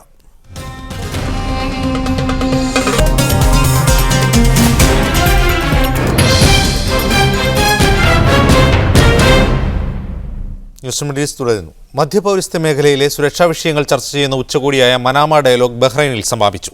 അറബ് മേഖലയിലെ സമാധാന സംരക്ഷണവും സുരക്ഷാ പരിപാലനവുമായി ബന്ധപ്പെട്ട പ്രശ്നങ്ങളാണ് ഈ അന്തർദേശീയ സമ്മേളനത്തിൽ ചർച്ച ചെയ്തത്. മധ്യപൗരസ്ത്യ മേഖലയിലെ സുരക്ഷാ പ്രശ്നങ്ങളുടെയും അറബ് മേഖലയുടെ രാഷ്ട്രീയ പ്രശ്നങ്ങളുടെയും വിവിധ തലങ്ങളിലുള്ള വിശദമായ ചർച്ചകൾക്ക് ശേഷമാണ് 3 ദിവസമായി ബഹ്റൈനിൽ ചേർന്ന മനാമ ഡയലോഗ് സമാപിച്ചത്. സിറിയ, ഈജിപ്ത് പ്രശ്നങ്ങൾ, ഇറാനുമായി ഉണ്ടാക്കിയ ആണവ കരാർ, ഊർജ്ജ പ്രതിസന്ധി, സൈബർ സുരക്ഷ തുടങ്ങിയ വിഷയങ്ങളിലായിരുന്നു പ്രധാനമായും ചർച്ചകൾ നടന്നത്. 50ഓളം രാജ്യങ്ങളിലെ വിദേശകാര്യമന്ത്രിമാരും ഉന്നത നയതന്ത്ര ഉദ്യോഗസ്ഥരും മനാമ ഡയലോഗിൽ സംബന്ധിച്ചു. GCC രാജ്യങ്ങളുമായി അമേരിക്ക പുലർത്തിപ്പോരുന്ന ഉഭയകക്ഷി ബന്ധം സുരക്ഷാ മേഖലയിലും മിലിറ്ററി തലത്തിലും വ്യാപിപ്പിക്കുമെന്ന് അമേരിക്കൻ പ്രതിരോധ സെക്രട്ടറി ചക്ക് ഹെഗൽ പറഞ്ഞു. ഇതിനനുസൃതമായി അമേരിക്കയുടെ പ്രതിരോധ നയം രൂപപ്പെടുത്തുമെന്നും അദ്ദേഹം വ്യക്തമാക്കി. പുതുതായി രൂപീകരിക്കാൻ ഉദ്ദേശിക്കുന്ന GCC യൂണിയനും മനാമ ഡയലോഗിൽ ചർച്ചയ്ക്ക് വിധേയമായി. ബഹ്റൈൻ വിദേശകാര്യ മന്ത്രാലയവുമായി സഹകരിച്ച് international institute four strategic studies ആണ് സമ്മേളനം സംഘടിപ്പിച്ചത്. Siraj Pallikkara, media 1, Bahrain. സിറിയയിൽ നിന്ന് വിദേശ സൈനികരെ പിൻവലിക്കണമെന്ന് GCC രാജ്യങ്ങൾ. ഇറാൻ, ഇറാഖ്, ലബനാൻ എന്നീ രാജ്യങ്ങളിൽ നിന്ന് സിറിയയ്ക്ക് ലഭിച്ചുകൊണ്ടിരിക്കുന്ന സൈനിക സഹായം അവസാനിപ്പിക്കണമെന്നും GCC ഉച്ചകോടി ആവശ്യപ്പെട്ടു. ബഷാർ ഭരണകൂടത്തിന്റെ അക്രമങ്ങളെ ഉച്ചകോടിയിൽ പങ്കെടുത്ത ഒട്ടുമിക്ക രാജ്യങ്ങളും അപലപിച്ചു. സിറിയയിൽ ബഷാർ സൈന്യത്തെ സഹായിച്ചുകൊണ്ടിരിക്കുന്ന ഹിസ്ബുള്ള ഉൾപ്പെടെ വിദേശ സൈന്യം എത്രയും വേഗം പിൻവാങ്ങണം. സിറിയയിലെ ഇടക്കാല സർക്കാരിലോ ഭാവി രാഷ്ട്രീയത്തിലോ അസദിന് യാതൊരു പങ്കാളിത്തം ഉണ്ടാവരുത്. അടുത്ത മാസം ജനീവയിൽ നടക്കുന്ന സമാധാന ചർച്ചയിലേക്ക് സിറിയൻ പ്രതിപക്ഷ സഖ്യത്തെ സ്വാഗതം ചെയ്തു. സിറിയൻ സമാധാന ദൗത്യത്തിൽ UN പരാജയപ്പെട്ട സാഹചര്യത്തിൽ ഗൾഫ് കൗൺസിൽ സമാധാന ദൗത്യം ഏറ്റെടുക്കണമെന്ന് ഉച്ചകോടി ഉദ്ഘാടനം ചെയ്ത കുവൈത്ത് അമീർ ഷെയ്ഖ് സബാഹ് അഹമ്മദ് അൽ സബാഹ് പറഞ്ഞിരുന്നു. ഇതിനിടെ ഇറാനും അമേരിക്കയുമായി ആണവ വിഷയത്തിലുണ്ടായ ധാരണയും ഇതേ തുടർന്ന് ഇറാന്റെ ഫണ്ടുകൾ മരവിപ്പിച്ച നടപടി റദ്ദാക്കിയതും സിറിയയിൽ അസദിന് കൂടുതൽ കരുത്തു പകരുമെന്ന് സിറിയൻ പ്രതിപക്ഷ സഖ്യ നേതാവ് അഹമ്മദ് ജർബ പറഞ്ഞു. ومنذ سنة إنه كل يوم يبقى فيه بشار الأسد في السلطة يزيد فيه التطرف وهذا أمر يعني نراه بأم عيوننا. എന്നാൽ ഇറാനും അമേരിക്കയും തമ്മിലുണ്ടായ ആണവ ധാരണയെ GCC രാജ്യങ്ങൾ സ്വാഗതം ചെയ്തു. ഗൾഫ് ഏകീകൃത കറൻസിയുടെ കാര്യത്തിൽ ഉച്ചകോടിയിൽ തീരുമാനമായില്ല. Munir Ahmed, media 1, Kuwait. ഈജിപ്തിൽ മുർസി അനുകൂലികൾക്കെതിരെ അടിച്ചമർത്തൽ നടപടിയുമായി മുന്നോട്ടു പോകുന്ന സൈനിക ഭരണകൂടം പട്ടാളാട്ടിമറിയെ പിന്തുണച്ച ഏപ്രിൽ 6 മൂവ്മെന്റിനെതിരെ തിരിയുന്നു. ഏപ്രിൽ 6 മൂവ്മെന്റിന്റെ 2 രാഷ്ട്രീയ പ്രവർത്തകരെ അറസ്റ്റ് ചെയ്ത് വിചാരണ നടപടികൾ ആരംഭിച്ചിരിക്കുകയാണ് ഈജിപ്തിലെ പട്ടാള ഭരണകൂടം. അഹമ്മദ് മെഹറിനെ കൂടാതെ ഏപ്രിൽ മൂവ്മെന്റിന്റെ നേതാവ് അല അബ്ദുൽ ഫത്തഹിനെതിരെയും വിചാരണാ നടപടികൾ ആരംഭിച്ചിരിക്കുകയാണ് പട്ടാള ഭരണകൂടം. പ്രതിഷേധങ്ങളെ അടിച്ചമർത്താനുള്ള പുതിയ നിയമനിർമ്മാണത്തിനെതിരെ പ്രതിഷേധിച്ചതിനാണ് ഇരുവരെയും അറസ്റ്റ് ചെയ്തത്. എന്നാൽ സുരക്ഷാ സേനയുടെ അനുമതിയോടെയാണ് ഇരുവരും പ്രതിഷേധം സംഘടിപ്പിച്ചതെന്ന് പറയപ്പെടുന്നു. സൈനിക ഭരണകൂടത്തെ അനുകൂലിച്ചവരെയും വേട്ടയാടൽ ആരംഭിച്ചതോടെ ഈജിപ്തിലെ ഇടത് ലിബറലുകളും ആശങ്കയിലായിരിക്കുകയാണ്. One feels that there is an attempt to take revenge by security forces against young political activists who were the leaders of the big demonstration on the 25th of January. ആഭ്യന്തര വകുപ്പിൽ മുർസി അഴിച്ചുപണി നടത്താത്തതാണ് പട്ടാള അട്ടിമറിയിലേക്കും ഇപ്പോൾ നടക്കുന്ന മനുഷ്യാവകാശ ധ്വംസനത്തിലേക്കും നയിച്ചതെന്ന് രാഷ്ട്രീയ നിരീക്ഷകർ അഭിപ്രായപ്പെടുന്നു. എന്നാൽ സൈന്യത്തിലുൾപ്പെടെ നടത്തിയ അഴിച്ചുപണികളാണ് മുർസിക്കെതിരെ പ്രതിപക്ഷം തിരിയാൻ കാരണമായതും. എന്നാൽ മുർസി അനുകൂല പ്രക്ഷോഭകാരികളെ പുതിയ സംഭവ വികാസങ്ങൾ ഒട്ടും അലട്ടുന്നില്ലെന്ന് മുർസി അനുകൂല പ്രക്ഷോഭ സമയത്ത് സൈന്യത്തിന്റെ വെടിയേറ്റ് കണ്ണ് നഷ്ടമായ അഹമ്മദ് ഹരാര പറയുന്നു. مات مننا كتير، اتصاب مننا كتير، اعتقل مننا كتير قوي قوي، اتعذب مننا كتير قوي قوي، وانا شايف ان التعذيب ده. News desk, media 1. സൗദിയിൽ നിതാഖാത്തിനോടനുബന്ധിച്ച് പ്രഖ്യാപിക്കപ്പെട്ട പൊതു ഇളവ് കാലാവധി കഴിഞ്ഞ സാഹചര്യത്തിൽ ജിദ്ദ ഇന്ത്യ കോൺസുലേറ്റിൽ നേരത്തെ ഉണ്ടായിരുന്ന ഓപ്പൺ ഹൗസ് അടുത്ത മാസം പുനരാരംഭിക്കുമെന്ന് കോൺസൽ ജനറൽ ഫൈസ് അഹമ്മദ് കിദ്വായ് പറഞ്ഞു. കോൺസുലേറ്റ് ഓഡിറ്റോറിയത്തിൽ ജിദ്ദയിലെ സാമൂഹ്യ പ്രവർത്തകരുടെ യോഗത്തിൽ സംസാരിക്കുകയായിരുന്നു അദ്ദേഹം. ഇളവ് കാലാവധി അവസാനിച്ചെങ്കിലും ഇപ്പോഴും പലവിധ കാരണങ്ങളാൽ പ്രയാസപ്പെടുന്ന ഇന്ത്യൻ സമൂഹത്തിന്റെ പ്രശ്നങ്ങൾ അവരിൽ നിന്നും നേരിട്ട് കേൾക്കുകയും സൗദി അധികൃതരുടെ മുമ്പിലെത്തിച്ച് പരിഹാരം കാണുക എന്ന ഉദ്ദേശത്തോടെയാണ് ഓപ്പൺ ഫോറങ്ങൾ അടുത്ത മാസം മുതൽ പുനരാരംഭിക്കുന്നതെന്ന് കോൺസുൽ ജനറൽ പറഞ്ഞു. ഇളവ് കാലാവധി പ്രയോജനപ്പെടുത്താൻ സാധിക്കാതെ 1500ഓളം പേർ കോൺസുലേറ്റിൽ ഇതുവരെ പേര് രജിസ്റ്റർ ചെയ്തിട്ടുണ്ട്. ഇതിൽ 1136 പേർ സ്പോൺസർമാർ ഉറൂബാക്കിയവരാണ്. ഇളവ് കാലത്ത് വിരലടയാളം എടുത്ത് നടപടികൾ പൂർത്തിയാക്കിയിട്ടും വിമാനത്താവളത്തിൽ നിന്നും മടക്കി അയച്ചവരായ 69 പേരും ഇക്കൂട്ടത്തിലുണ്ട്. 271 പേർ ഹജ്ജ് ഉംറ വിസയിലെത്തി തിരിച്ചു പോകാത്തവരാണ്. രജിസ്റ്റർ ചെയ്തവരിൽ ഭൂരിപക്ഷം പേർക്കും കോൺസുലേറ്റിന്റെ ഇടപെടൽ മുഖേന നടപടികൾ പൂർത്തിയാക്കി നാട്ടിലേക്ക് തിരിച്ചു പോകാൻ സാധിച്ചിട്ടുണ്ട്. ഇളവ് കാലാവധിയിൽ നാട്ടിലേക്ക് തിരിച്ചുപോയ അർഹരായ 200 പേർക്ക് കോൺസുലേറ്റ് വിമാന ടിക്കറ്റ് നൽകി സഹായിച്ചിട്ടുണ്ട്. പുതുതായി ഉറൂബിൽ കുടുങ്ങുന്നവരുടെ കാര്യം സൗദി തൊഴിൽ മന്ത്രാലയത്തിന്റെ ശ്രദ്ധയിൽപ്പെടുത്തിയിട്ടുണ്ടെന്നും എന്നാൽ ഹജ്ജ് ഉംറ വിസയിലെത്തി രാജ്യത്ത് അനധികൃതമായി തങ്ങിയവരെ കയറ്റി അയച്ചതിനു ശേഷമേ ഇവരുടെ കാര്യത്തിൽ നടപടികൾ ആരംഭിക്കാൻ കഴിയൂ എന്ന മറുപടിയാണ് അധികൃതരിൽ നിന്നും ലഭിച്ചതെന്ന് കോൺസുലർ അറിയിച്ചു. സ്പോൺസർഷിപ്പ് എടുക്കാമെന്ന് പറഞ്ഞ നടപടികൾ പൂർത്തിയാക്കാതെ രേഖകൾ തിരികെ തരുന്ന സ്പോൺസർമാർക്കെതിരെ ആവശ്യമെങ്കിൽ ലേബർ കോടതിയെ സമീപിക്കാവുന്നതാണെന്നും അദ്ദേഹം പറഞ്ഞു. നാട്ടിലെ എമിഗ്രേഷൻ ക്ലിയറൻസിൽ നിലവിലുള്ള നിയമങ്ങളിൽ ചില മാറ്റങ്ങൾ ആവശ്യമാണെന്ന നിർദ്ദേശം വിദേശ മന്ത്രാലയത്തിന് സമർപ്പിച്ചിട്ടുണ്ടെന്ന് അദ്ദേഹം വ്യക്തമാക്കി. അടുത്ത മാസം 7 മുതൽ 9 വരെ ഡൽഹിയിൽ നടക്കുന്ന പ്രവാസി ഭാരതീയ ദിവസിൽ പങ്കെടുക്കാൻ ആഗ്രഹിക്കുന്നവർക്ക് കോൺസുലേറ്റ് വെബ്സൈറ്റ് വഴി പേര് രജിസ്റ്റർ ചെയ്യാവുന്നതാണെന്നും കോൺസുലർ അറിയിച്ചു. ഇളവ് കാലാവധിയിൽ കോൺസുലേറ്റ് അധികൃതരോടൊപ്പം സഹായത്തിലുണ്ടായിരുന്ന മുഴുവൻ സന്നദ്ധ പ്രവർത്തകരെയും കോൺസുലർ ജനറൽ ഫൈസ് അഹമ്മദ് കിദ്വായ് യോഗത്തിൽ അഭിനന്ദിച്ചു. Sadiq Ali Thuvur, media 1, Jeddah. India Oman സംയുക്ത നിക്ഷേപ ഫണ്ടിന്റെ ആദ്യഘട്ടമായ $100 ദശലക്ഷം വിവിധ പദ്ധതികളിൽ നിക്ഷേപിച്ചതായി ഒമാനിലെ ഇന്ത്യൻ അംബാസഡർ JS മുകുൾ അറിയിച്ചു. മസ്കത്തിൽ നടന്ന ഇന്ത്യൻ ബിസിനസ് സെമിനാറിലാണ് അദ്ദേഹം ഇക്കാര്യം പറഞ്ഞത്. അടുത്ത മാസം നിക്ഷേപ നടപടികൾ പൂർത്തിയാക്കുമെന്നും അദ്ദേഹം പറഞ്ഞു. 2011 ഇന്ത്യയും ഒമാനും സംയുക്തമായി നിക്ഷേപ ഫണ്ടിന് രൂപം നൽകിയത്. ഇരു രാജ്യങ്ങൾക്കിടയിൽ പരസ്പരം നിക്ഷേപം വർദ്ധിപ്പിക്കാൻ ലക്ഷ്യമിട്ടായിരുന്നു പദ്ധതി. ഇന്ത്യയിൽ നിന്ന് സ്റ്റേറ്റ് ബാങ്ക് ഓഫ് ഇന്ത്യയും ഒമാനിൽ നിന്ന് ജനറൽ റിസർവ് ഫണ്ടുമാണ് ഇതിനായി തുക കണ്ടെത്തിയത്. ആദ്യഘട്ടത്തിൽ സ്വരൂപിച്ച $100 ദശലക്ഷം ഇന്ത്യയിലെ വിവിധ മേഖലയിൽ നിക്ഷേപിച്ചു കഴിഞ്ഞുവെന്നാണ് അംബാസഡർ വ്യക്തമാക്കിയത്. The Oman-India Joint Investment Fund. This is a special purpose vehicle which was created to channelize investments into India, and we are very pleased that the first tranche of $100 million is nearing completion of deployment. അടിസ്ഥാന സൗകര്യ മേഖലയിലാണ് കൂടുതലായും ഈ fund വിനിയോഗിക്കുക. ഒമാനിൽ നിന്ന് ഇന്ത്യയിലേക്ക് നിക്ഷേപം ആകർഷിക്കാൻ ലക്ഷ്യമിട്ടാണ് ഇന്ത്യ ബിസിനസ് സെമിനാർ സംഘടിപ്പിച്ചത്. BCIL chairman doctor Chandrasekhar Hariharan, state bank of ഇന്ത്യയുടെ നിക്ഷേപ വിദഗ്ധരായ അവിനാഷ് കുൽക്കർണി, രാകേഷ് ജോഷി, സുദീപ്തോ ഭട്ടാചാര്യ എന്നിവർ സെമിനാറിൽ സംസാരിച്ചു. ഇന്ത്യൻ രൂപയുടെ ഇടിവിൽ ഒമാനി നിക്ഷേപകർ പലരും ആശങ്ക രേഖപ്പെടുത്തിയപ്പോൾ രൂപയുടെ കുറഞ്ഞ മൂല്യം കൂടുതൽ നിക്ഷേപത്തിന് അവസരമൊരുക്കുകയാണെന്ന് വിദഗ്ധർ പ്രതികരിച്ചു. Sudden depreciation of Indian rupees was quite because of the external environment and external uncertainties arising out of QE tapering in the US. And now over a period of last 2 to 3 months there is substantial appreciation. ഒമാനിലെ business പ്രമുഖരും പ്രവാസി ബിസിനസ്സുകാരും സെമിനാറിൽ പങ്കെടുത്തു. ഷിനോഷം തോ, media 1, Muscat. ഖത്തറിലെ US സൈനിക ബേസിന്റെ കാലാവധി 10 വർഷം കൂടി നീട്ടി. US പ്രതിരോധ സെക്രട്ടറി ചക് ഹെഗലും ഖത്തർ പ്രതിരോധ വകുപ്പ് മന്ത്രി major general Hamad bin Ali Al അത്തിയയും പുതുക്കിയ കരാറിൽ ഒപ്പിട്ടു. ഗൾഫ് പര്യടനത്തിന്റെ ഭാഗമായി ഖത്തറിലെത്തിയതായിരുന്നു ഹെഗൽ. ഖത്തർ സൈന്യത്തിനെ പരിശീലിപ്പിക്കുന്നതടക്കമുള്ള കാര്യങ്ങളിൽ ധാരണയായതായി പ്രാദേശിക പത്രം റിപ്പോർട്ട് ചെയ്യുന്നു. കുവൈറ്റ് സന്ദർശിക്കുന്ന സിറിയൻ പ്രതിപക്ഷ ഏകോപന സമിതി നേതാവ് അഹമ്മദ് അൽ ജർബയെയും സംഘത്തെയും കുവൈറ്റ് അമീർ ഷെയ്ഖ് സബാഹ് അൽ അഹമ്മദ് ബയാൻ സ്വീകരിച്ചു. സിറിയൻ ജനതയുടെ ദുരന്തം പരിഹരിക്കുന്നതിന് പ്രതിപക്ഷ ഐക്യം അനിവാര്യമാണെന്ന് അമീർ സിറിയൻ സംഘത്തെ ഓർമ്മിപ്പിച്ചു. കുവൈത്തും ഗൾഫ് രാജ്യങ്ങളും സിറിയൻ ജനതയ്ക്ക് നൽകുന്ന സേവനവും സഹകരണവും വിലമതിക്കാനാവാത്തതാണെന്ന് അൽ ജർബ അനുസ്മരിച്ചു. മിന, മുസ്ദലിഫ, അറഫാത്ത് എന്നീ സ്ഥലങ്ങളെ ബന്ധിപ്പിക്കുന്ന മഷായർ മെട്രോ പദ്ധതി നടത്തുന്നതിനുള്ള ടെൻഡർ പുനഃപരിശോധിക്കാൻ ധനകാര്യ മന്ത്രാലയം തീരുമാനിച്ചു. മെട്രോ പ്രവർത്തിപ്പിച്ചിരുന്ന ചൈനീസ് കമ്പനിയുടെ കാലാവധി തീർന്നതിനെ തുടർന്നാണ് അടുത്ത 5 വർഷത്തേക്ക് മെട്രോ പ്രവർത്തിപ്പിക്കാൻ പുതിയ ടെൻഡർ മുനിസിപ്പൽ മന്ത്രാലയം ക്ഷണിച്ചത്. ഇതിനായി പരസ്യം നൽകുകയും ചെയ്തിരുന്നു. കൊട്ടേഷനിൽ കാണിച്ച സംഖ്യ കൂടുതലാണെന്നാണ് ധനകാര്യ മന്ത്രാലയത്തിന്റെ കണ്ടെത്തൽ. ടെൻഡർ പുനഃപരിശോധിക്കാൻ ധനകാര്യ മന്ത്രാലയം ആവശ്യപ്പെട്ടിട്ടുണ്ട്. കുവൈത്തിൽ ഫ്ളാറ്റിന് തീപിടിച്ച് അമ്മയും കുഞ്ഞും മരിച്ചു. ഇന്നലെ രാത്രി ഫർവാനിയയിലാണ് 13 നില അപ്പാർട്ട്മെന്റിന് തീപിടിച്ചത്. ഈജിപ്ത് സ്വദേശിനിയും മകനുമാണ് മരിച്ചത്.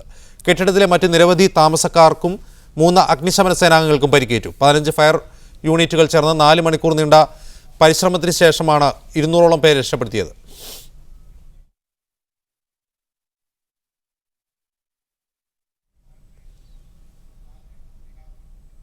ദുബായ് ട്രേഡ് സെന്റർ റൗണ്ട് ബോട്ടിൽ പുതിയ ഫ്ലൈ ഓവർ നിലവിൽ വന്നതോടെ യാത്ര എളുപ്പമാകും. 719.37 ദശലക്ഷം ദിർഹം ചെലവിൽ നിർമ്മിച്ച ഫ്ലൈ ഓവറിന് 4.2 കിലോമീറ്ററാണ് ദൈർഘ്യം. അൽഖായിൽ സ്ട്രീറ്റുമായി ബന്ധിപ്പിക്കുന്ന പദ്ധതി ഷാർജ, ഔദ് മത്തെ, അൽ ഐൻ എന്നിവിടങ്ങളിലേക്കുള്ള ഗതാഗതം സുഗമമാക്കും. ലോകത്തിലെ ഏറ്റവും വലിയ പതാക നിർമ്മിക്കാൻ ഖത്തർ ഒരുങ്ങുന്നു. ദേശീയ ദിനത്തിൽ പതാകയുടെ പ്രദർശനം നടക്കുമെന്ന് Katara general manager Khalid bin Ibrahim Al Sulaiti അറിയിച്ചു.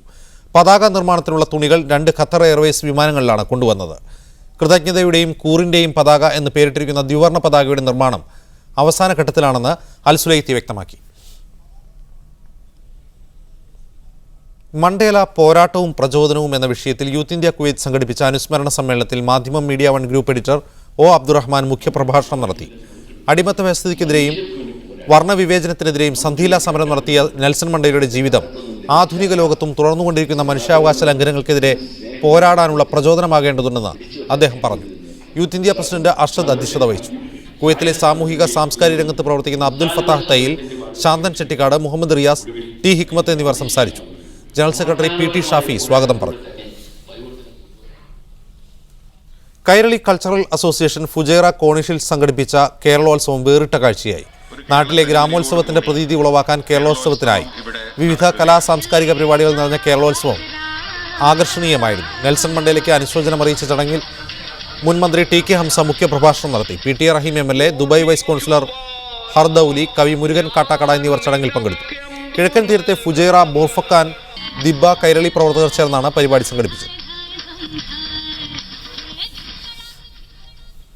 ശ്രേഷ്ഠ ഭാഷാ പദവി ലഭിച്ച മലയാളത്തിന് പ്രവാസ ലോകത്തിന്റെ ആദരമർപ്പിക്കാനായി ഗൾഫ് മാധ്യമം സംഘടിപ്പിക്കുന്ന എൻ്റെ സ്വന്തം മലയാളം പരിപാടിയിൽ കേരളത്തിൽ നിന്നുള്ള വിവിധ മേഖലകളിലെ 14 പ്രഗത്ഭരെ ആദരിക്കുമെന്ന് gulf Madhyamam chief editor VK Hamza Abbas വാർത്താസമ്മേളനത്തിൽ അറിയിച്ചു.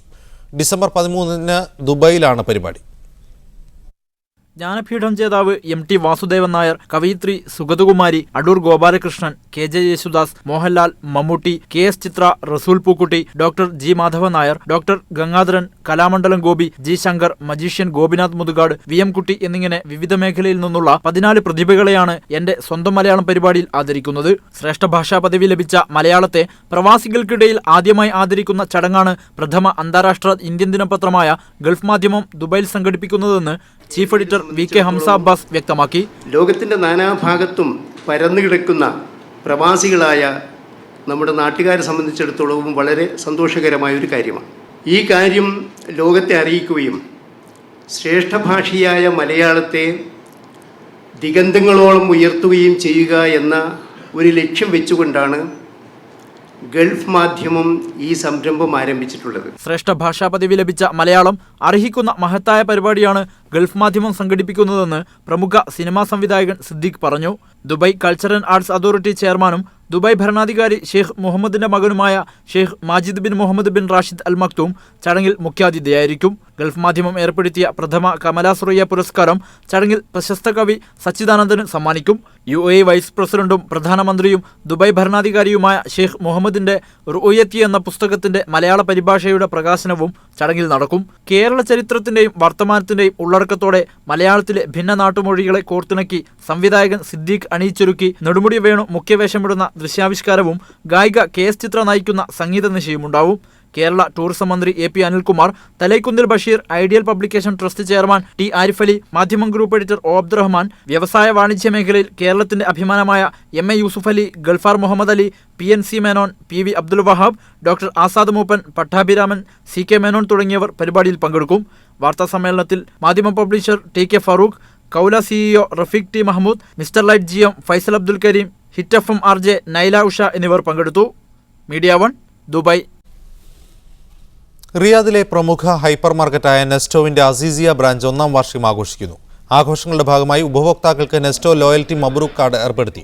ഡിസംബർ 11, 12, 13 തീയതികളിൽ നെസ്റ്റോയിൽ നിന്ന് മിനിമം 500 റിയാലിന് പർച്ചേസ് ചെയ്യുന്നവർക്ക് 500 റിയാൽ തിരികെ ലഭിക്കുന്നതാണ്.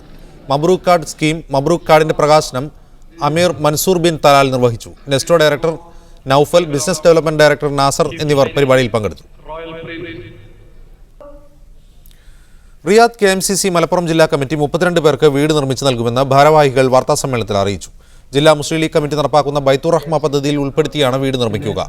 ജില്ലയിലെ ഓരോ മണ്ഡലത്തിലും 2 വീതം വീടുകളാണ് നിർമ്മിക്കുക. ഇതിൽ പ്രവാസം അവസാനിപ്പിച്ചവർക്ക് മുൻഗണന നൽകും. ഇതിന്റെ പ്രചാരണാർത്ഥം ജില്ലാ മുസ്ലിം league president Panakkad Sadiq Ali Shihab Thangal, secretary P. Abdul Hameed എന്നിവർ ഡിസംബർ 12 മുതൽ 14 വരെ റിയാദ് സന്ദർശിക്കുമെന്നും ഭാരവാഹികൾ അറിയിച്ചു. വെള്ളിയാഴ്ച വൈകിട്ട് റമാദ ഹോട്ടലിൽ നേതാക്കൾക്ക് സ്വീകരണം നൽകും. Central committee president Kunnummal Koya, ജില്ലാ committee president Abdul Samad Kodinhi, general secretary Shuhaib Panangangara എന്നിവർ വാർത്താസമ്മേളനത്തിൽ പങ്കെടുത്തു. ജിദ്ദ സ്പോർട്സ് ക്ലബ്ബ് കുട്ടികൾക്കായി സംഘടിപ്പിച്ച ഫുട്ബോൾ മത്സരത്തിന് ആവേശകരമായ പരിസമാപ്തി. മത്സരത്തിൽ ടീം മാഞ്ചസ്റ്റർ യുണൈറ്റഡ് ചാമ്പ്യന്മാരായി. ജിദ്ദ സ്പോർട്സ് ക്ലബ്ബ് കുട്ടികൾക്കായി സംഘടിപ്പിച്ച ഇലക്ട്ര ഇൻ-ഹൗസ് ഫുട്ബോൾ ടൂർണമെന്റിന്റെ ആവേശകരമായ ഫൈനലിൽ ടീം ബാഴ്സലോണയെ തോൽപ്പിച്ച് ടീം മാഞ്ചസ്റ്റർ യുണൈറ്റഡ് ചാമ്പ്യന്മാരായി. കളിയുടെ രണ്ടാം പകുതിയിൽ അമൽ നസീറിലൂടെ ടീം മാഞ്ചസ്റ്റർ യുണൈറ്റഡ് ആദ്യ ഗോൾ നേടി. ആദിൽ അഹമ്മദിന്റെ ഇരട്ട ഗോളിലൂടെ ബാഴ്സലോണ ടീം വിജയം നേടി. എന്ന ഘട്ടത്തിൽ കളി അവസാനിക്കാൻ നിമിഷങ്ങൾ മാത്രം ബാക്കി നിൽക്കെ മാഞ്ചസ്റ്റർ യുണൈറ്റഡിന്റെ മുഹമ്മദ് നബീൽ നേടിയ ഗോൾ മത്സരം സമനിലയിലെത്തിച്ചു. തുടർന്ന് ഷൂട്ടൌട്ടിലൂടെ 3-4 ഗോളുകൾക്ക് ടീം മാഞ്ചസ്റ്റർ യുണൈറ്റഡ് വിജയക്കൊടി നാട്ടി. ടൂർണമെന്റിലെ മികച്ച കളിക്കാരനായി ബാസിൽ നാസർ തിരഞ്ഞെടുക്കപ്പെട്ടു. വിജയികൾക്കുള്ള trophies SIF president Hifzur Rahman, Electra manager Sameer Harara, LG retail sales manager Mohammed Attiya, United Nagi production manager Aseem Taneja, EFS cargo sales and marketing executive Nadir Kalappadan തുടങ്ങിയവർ വിതരണം ചെയ്തു. Media 1 Jeddah. തൊഴിലാളികളുടെ ക്ഷേമത്തിൽ ശ്രദ്ധയൂന്നുകയും അവരുടെ കലാകായിക കഴിവുകളെ പോഷിപ്പിക്കുകയും ചെയ്യുന്ന തൊഴിൽ സ്ഥാപനങ്ങളും ഗൾഫ് മേഖലയിൽ പ്രവർത്തിക്കുന്നുണ്ട്. നല്ല തൊഴിൽ സംസ്കാരവും തൊഴിലാളികളോടുള്ള പരിഗണനയും പ്രകടമാക്കി ബഹ്റൈനിലെ സ്വദേശി മാനേജ്മെന്റ് സ്ഥാപനം തൊഴിലാളികൾക്ക് വേണ്ടി ക്രിക്കറ്റ് പ്രീമിയർ ലീഗ് സംഘടിപ്പിച്ചത് ഇതിന് ഉദാഹരണമാണ്. തൊഴിലാളികളുടെ ക്ഷേമത്തിനും അവരുടെ കായികപരമായ കഴിവുകളുടെ പോഷണത്തിനുമായി മുഹമ്മദ് അഹമ്മദി കമ്പനിയാണ് ക്രിക്കറ്റ് പ്രീമിയർ ലീഗ് എന്ന പേരിൽ വിപുലമായ കായികമേള സംഘടിപ്പിച്ചത്. 1400 തൊഴിലാളികൾ ജോലി ചെയ്യുന്ന ഈ സ്ഥാപനം തൊഴിലാളികളെ പങ്കെടുപ്പിച്ച് സ്ഥിരമായി സംഘടിപ്പിക്കുന്ന വിവിധ മത്സരങ്ങളുടെ ഭാഗമായാണ് മേക്ക് പ്രീമിയർ ലീഗ് എന്ന പേരിൽ വർഷം തോറും ഈ കായികമേള സംഘടിപ്പിക്കുന്നത്. വിവിധ മേഖലകളിലായി ജോലി ചെയ്യുന്ന തങ്ങളുടെ സ്ഥാപനത്തിലെ തൊഴിലാളികളുടെ കായികപരമായ കഴിവുകളുടെ പോഷണമാണ് ക്രിക്കറ്റ് പ്രീമിയർ ലീഗ് കൊണ്ട് ഉദ്ദേശിക്കുന്നതെന്ന് ഗ്രൂപ്പ് ജനറൽ മാനേജർ പത്മകുമാർ പറഞ്ഞു. ഓരോ എംപ്ലോയീസിനെയും സ്നേഹിച്ച് അവരുടെ കഴിവുകളെ പുറത്തു കൊണ്ടുവന്ന് അവർക്ക് വേണ്ടി ഇത്രയും ചെയ്യുന്ന സമയത്ത് വളരെ സന്തോഷകരമായിട്ടുള്ള ഒരു രീതിയും ആ ഒരു ദൈവാനുഗ്രഹവും ആ കമ്പനിയിൽ ഉണ്ടാവും. ചെസ്, വോളിബോൾ, ക്യാരംസ്, ബാഡ്മിന്റൺ മത്സരങ്ങളിലെ വിജയികൾക്കുള്ള സമ്മാനദാനവും നടന്നു. മത്സര വിജയികൾക്ക് Indian community relief fund chairman Bhagwan Asarpotta സമ്മാനങ്ങൾ വിതരണം ചെയ്തു. Company business development manager Ajay Krishnan ചടങ്ങിൽ സ്വാഗതം ആശംസിച്ചു. Group chairman Mohammed Ahmadi, group managing director Baby Mathew, director Ibrahim Ahmadi എന്നിവർ സമ്മാനദാന ചടങ്ങുകളിൽ സന്നിഹിതരായിരുന്നു. Media 1 Bahrain. സ്വവർഗരതി നിയമവിരുദ്ധമാണെന്ന് സുപ്രീം കോടതി. സ്വവർഗാനുരാഗികൾക്ക് അനുകൂലമായി നേരത്തെ ഡൽഹി ഹൈക്കോടതി പുറപ്പെടുവിച്ച വിധി റദ്ദാക്കി. ഹൈക്കോടതി വിധിക്കെതിരെ നൽകിയ ഹർജിയിലാണ് സുപ്രീം കോടതി ഉത്തരവ്. സ്വവർഗരതി കുറ്റകരമാക്കുന്ന ഇന്ത്യൻ ശിക്ഷാ നിയമത്തിലെ 377 വകുപ്പ് ഭരണഘടനാപരമാണെന്ന് കോടതി പറഞ്ഞു. ഈ വ്യവസ്ഥ നീക്കണമെങ്കിൽ സർക്കാരിന് നടപടി സ്വീകരിക്കാവുന്നതാണെന്നും സുപ്രീം കോടതി ചൂണ്ടിക്കാട്ടി. ചില്ലറക്ഷാമത്തെ അതിജീവിക്കാൻ പുതിയ പദ്ധതിയുമായി യൂണിയൻ ബാങ്ക് ഓഫ് ഇന്ത്യ. 10 രൂപ മെഷീനിൽ നിക്ഷേപിച്ചാൽ നാണയങ്ങൾ തിരികെ ലഭിക്കും. മലബാർ മേഖലയിലെ ആദ്യ കോയിൻ വെൻഡിംഗ് മെഷീന്റെ ഉദ്ഘാടനം കോഴിക്കോട് മേഖലാ deputy general manager Venugopal Rao നിർവഹിച്ചു.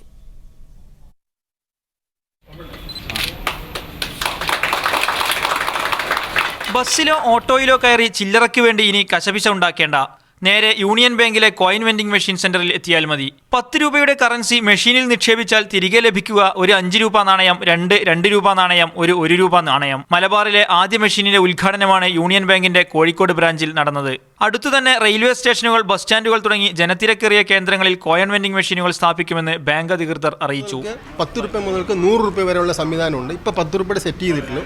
ഇത് മെയിൻ ഉദ്ദേശം എയർപോർട്ട്, റെയിൽവേ സ്റ്റേഷൻ, പിന്നെ മറ്റുള്ള തിരക്ക് പിടിച്ച സ്ഥലങ്ങളിൽ, പിന്നെ മെയിൻ ബ്രാഞ്ചസിൽ. ഇപ്പോൾ കേരളത്തിൽ നമ്മളിപ്പോൾ 4ാമത്തെയാണ്. അപ്പോൾ അത് ഇന്ത്യയിൽ ഒട്ടാകെ വ്യാപിക്കുന്നതായിരിക്കും. റിസർവ് ബാങ്ക് ഓഫ് ഇന്ത്യയുമായി ചേർന്നാണ് പദ്ധതി നടപ്പാക്കുന്നത്. Media 1 Kozhikode. News middle east പൂർണ്ണമാകുന്നു. കൂടുതൽ വാർത്തകൾക്കും ദൃശ്യങ്ങൾക്കും media1tv.in സന്ദർശിക്കുക. Good night.